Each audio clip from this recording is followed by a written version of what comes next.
সেই ইভিকশ্যনৰ পৰা এটা কথা স্পষ্ট, বিলাসীপাৰা সমষ্টিখনক নিৰংকুশ হিন্দু বসতি প্ৰদান বা হিন্দু সংখ্যাগুৰু সমষ্টি বনোৱাৰ স্বাৰ্থত তাৰ পৰা সংখ্যালঘুসকলক ভোট কৰ্তন কৰি অন্য সমষ্টিত জোৰ জবৰদস্তি ফৰ্ম 6 ফিলাপ কৰি তেওঁলোকৰ পৰা তাৰ পৰা খেদি পঠিওৱা হৈ আছে।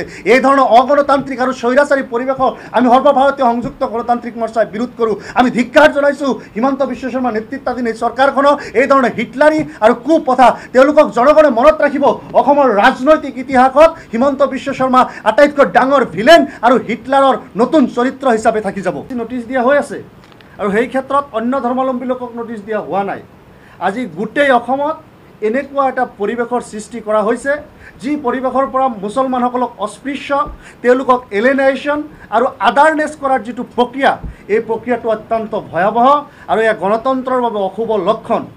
আমি হিমন্ত বিশ্ব শৰ্মাৰ এই নেতৃত্বাধীন চৰকাৰখনক এই সাম্প্ৰদায়িক ৰাজনীতিক দুৰ্গুৰ বিৰোধ কৰিছোঁ আৰু সামগ্ৰিকভাৱে গোটেই অসমৰ জনগণক আমি এই বিজেপি চৰকাৰখনৰ বিৰুদ্ধে আৰু মুখ্যমন্ত্ৰী হিমন্ত বিশ্ব শৰ্মাৰ বিৰুদ্ধে অৱস্থান গ্ৰহণ কৰিবলৈ আহ্বান জনাইছোঁ।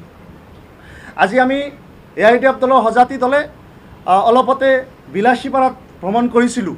বিলাসীপাৰাত আদানীক মাটি দিয়াৰ কল্পে যি হাজাৰ হাজাৰ বিঘা মাটিৰ পৰা মানুহক উচ্ছেদ কৰা হ'ল, তাতে অজস্ৰ মানুহ প্ৰায় 300 পৰিয়ালতকৈ অধিক পৰিয়াল যিসকলৰ ওচৰত এলটমেণ্টৰ তেওঁলোকৰ কাগজ আছে, চৰকাৰীভাৱে তেওঁলোকে ভূমি আবণ্টন পাইছিল, নতুবা ম্যাদী মাটি আছিল আৰু তেওঁলোকৰ ম্যাদী মাটি তেওঁলোকক কোনো বাছ বিচাৰ নকৰাকৈ তেওঁলোকৰ ইভিকশ্যন চলোৱা হৈছিল আৰু আজিৰ দিনতো তেওঁলোকক বিভিন্ন প্ৰকাৰে পুলিচিভাৱে অত্যাচাৰ কৰি থকা হৈছে। বিলাসীপাৰাত তেওঁলোকক পুলিচৰ জৰিয়তে মাৰধৰ কৰি থকা হৈছে যে তোমালোকে ইয়াৰ পৰা যাব লাগিব। যিসকলৰ ম্যাদী পট্টাৰ মাটি আছিল তেওঁলোকক এই ধৰণে খেদি পঠিওৱা হৈ আছে, অন্যথা ক'ৰবাত দ ঠাইত কৈ আছে তোমালোকে তাতে বহি যোৱা। এই ধৰণৰ অমানৱীয় কাৰ্যকলাপে অসম চৰকাৰখনৰ তেওঁলোকৰ যি বিভৎস চৰিত্ৰ, সেই চৰিত্ৰক পৰিস্ফুট কৰিছে। আমি অসম চৰকাৰক আহ্বান জনাইছোঁ, যিসকলৰ ম্যাদী পট্টাৰ মাটি আছে তেওঁলোকক মাটি দিয়ক, একেটা সময়তে আপোনালোকে ক্ষতিপূৰণৰ ব্যৱস্থা কৰক। একেটা সময়তে যিসকল ভূমিহীন লোক তাতে বসবাস কৰি আছে, যিসকল ভূমিহীন লোকৰ তেওঁলোকে যুগ যুগান্তৰৰ পৰা তেওঁলোকৰ পৰিয়ালৰ মাটি নাই, বসবাস কৰিবলৈ এটুকুৰা ঠাই নাই, তেওঁলোকক পুনঃসংস্থাপনৰ কাৰণে অতি ন্যূনতম পৰিমাণৰ হ'লেও মাটি দি তেওঁলোকক পুনঃসংস্থাপনৰ ব্যৱস্থা কৰিব লাগে।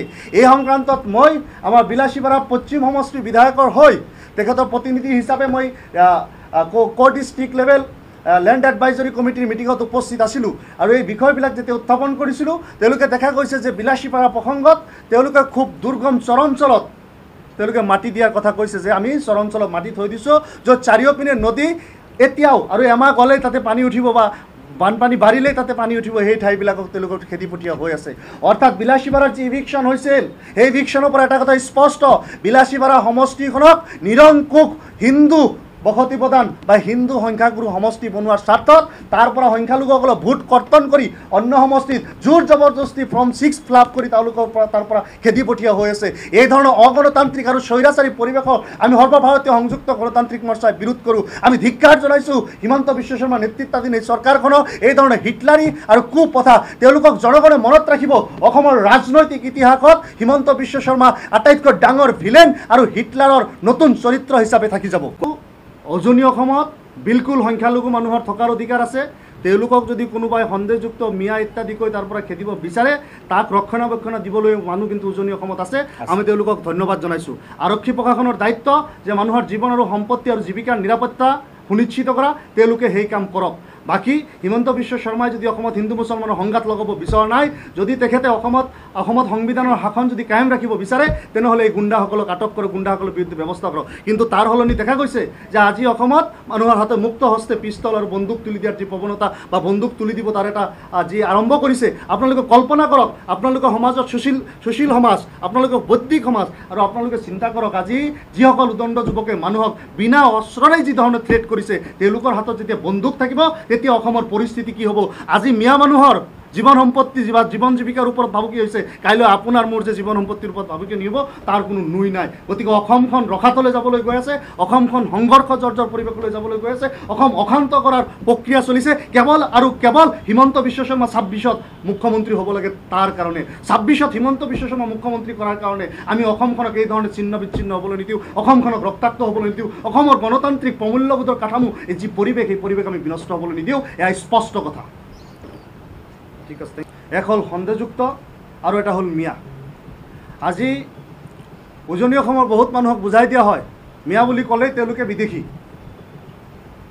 যিসকলে আমাৰ নামনি অসমৰ চৰ্চাপৰী অঞ্চলত বসবাস কৰা বংগমূলীয় অসমীয়া মুছলমান, যিসকলৰ অৱয়ব খাদ্য অন্য তেওঁলোকতকৈ পৃথক, তেওঁলোককে আজি বাংলাদেশী বুলি বা মিয়া বুলি সন্দেহযুক্ত বুলি কোৱাৰ যি প্ৰৱণতা, এই প্ৰৱণতাটো বন্ধ হ'ব লাগে। আৰু উজনি অসমত কোন সংগঠনে কৰিছে, কি কৰিছে, তাতকৈ ডাঙৰ কথা মুখ্যমন্ত্ৰী ডাঙৰীয়াৰ পোহনীয়া গুণ্ডা বাহিনীয়েও বহুতখিনি কৰি আছে। আৰু এই কথাখিনি অসমৰ ৰাইজে জল পটকৈ বুজি পায়। কোন কোন মুখ্যমন্ত্ৰীৰ পেইড আৰু স্পনচাৰ্ড বা পুহি ৰখা গুণ্ডা, এই কথাখিনি অসমৰ ৰাইজে কিন্তু বুজি পায়। আৰু যাৰ বাবে আমি সদৌতি সকলো পক্ষলৈ আমি আহ্বান জনাইছোঁ যে নাগৰিক হিচাপে যদি তেওঁলোকে পাবলগীয়া অধিকাৰ যিখিনি আছে, প্ৰতিজন নাগৰিকৰ অধিকাৰ ৰক্ষা আৰু সুৰক্ষা দিয়াটো আমাৰ প্ৰতিজন নাগৰিকৰ দায়িত্ব আৰু কৰ্তব্যৰ এটা অংশ। সেই হিচাপে যদি তেওঁলোকে উজনি অসমত শ্ৰম কৰি থাকিব পাৰে বা যদি তেওঁলোকে উজনি অসমত যদি মেহনত কৰাৰ অধিকাৰ আছে, তেনেহ'লে আপোনালোকে দিয়ক, অন্যথাটো কথা নাই।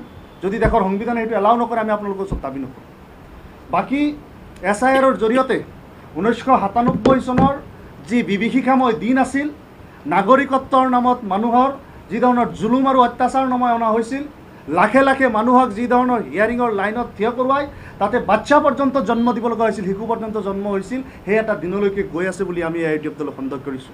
কাৰণ 1997 চনত যেতিয়া ডি ভোটাৰৰ প্ৰথা আৰম্ভ হৈছিল, আমাৰ লাগিছে যে SIRৰ জৰিয়তে ইলেকশ্যন কমিশ্যনক পূৰ্ণ পৰ্যায়ে ব্যৱহাৰ কৰি, কাৰণ বিজেপিৰ হাতৰ পতুলা স্বৰূপ ইলেকশ্যন কমিশ্যনে বিগত সময়ত কাম কৰি আহিছে, যোৱা ডেলিমিটেশ্যনৰ সময়ত কাম কৰি আহিছে বা অন্যান্য ঠাইতো আমি লক্ষ্য কৰিছোঁ, সেই ধৰণৰ এই SIRৰ অপপ্ৰয়োগ অসমত হোৱাৰ পূৰ্ণ সম্ভাৱনা আছে। গতিকে এই সন্দেহ আমাৰ জায়েজ, এই সন্দেহৰ প্ৰতি আপোনালোকে নজৰ ৰাখিব আৰু যাতে অসমৰ যিসকল সংখ্যালঘু মানুহ যিসকলক টাৰ্গেট কৰি হিমন্ত বিশ্ব শৰ্মাই লৈছে, তেওঁলোকে যাতে যুগ যুগান্তৰৰ বাবে এই ভোটাৰ লিষ্টৰ পৰা বা ভোটৰ বিভিন্ন ক্ষেত্ৰৰ পৰা যাতে বাদ নপৰে, তাৰ কাৰণে আমি AIUDF দলে ইয়াৰ বিৰোধিতা কৰিছোঁ।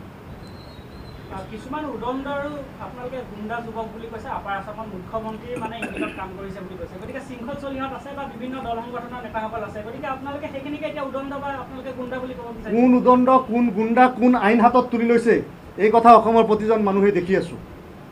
আৰু মুখ্যমন্ত্ৰী হিমন্ত বিশ্ব শৰ্মাই যদি তেওঁৰ ওচৰত হোম ডিপাৰ্টমেণ্টটো আছে, যদি তেওঁ গোটেই পুলিচ প্ৰশাসনক কিনি পকেটত ৰখা নাই, তেখেতৰ অগাধ সম্পত্তি, তেখেতৰ পত্নীৰ সম্পত্তি, তেখেতৰ সাম্ৰাজ্য ৰক্ষাৰ কাৰণে যদি ৰখা নাই, যদি অসমত শান্তি সম্প্ৰীতি বিনষ্ট কৰাৰ কাৰণে ৰখা নাই, যদি পুলিচৰ কামত লাগিব দিলেহেঁতেন, তেনেহ'লে ডজনে ডজনে গুণ্ডা আজি আটক হ'লহেঁতেন, শিৱসাগৰ যোৰহাটৰ জেল আজি ভৰ্তি হ'লহেঁতেন। সেইটো মুখ্যমন্ত্ৰীয়ে কৰা নাই। গতিকে এই মানুহখিনি যিখিনি গুণ্ডাগৰ্দি কৰি আছে, এইখিনি মুখ্যমন্ত্ৰীৰ পোহনীয়া মানুহ।